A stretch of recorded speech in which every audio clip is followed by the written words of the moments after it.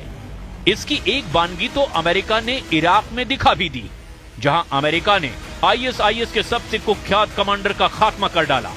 Iraq और Syria का स्वयंभू गवर्नर और विदेशी मामलों का हेड खदीजा खौफनाक स्टाइल में मारा गया है। सुपर पावर ने सभी दुश्मनों के लिए वीडियो रिलीज किया, जिसमें अमेरिकी सेना ने जॉइंट ऑपरेशन में आईएस अब्दुल्ला माकी मुस्ले अल रिफाई और अबू खदीजा को एयर स्ट्राइक में उड़ा दिया। जंगी जेट से बरसते बमों ने एक झटके में टेरर हेडक्वार्टर को धुआं कर डाला। अबू खदीजा के सफाये के बाद प्रेसिडेंट ट्रंप ने सोशल प्लेटफॉर्म पर यह मैसेज लिखा।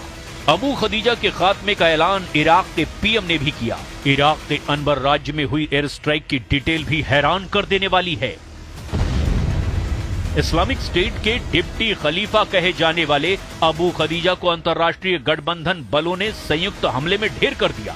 अब्दुल्ला माकी मुस्ले अल रिफाई को उसके अड्डे में घुसकर अमेरिकी जंगी जेटों ने बमबारी की। इराक के मोस्ट वांटेड खदीजा को मारने के लिए अमेरिका के साथ सीरिया के कुर्द फोर्स ने भी पूरा साथ दिया। अबू खदीजा के खात्मे को सीरिया के नए सर्वे सर्वा कमांडर जुलानी की सरकार ने भी अच्छा कदम माना है।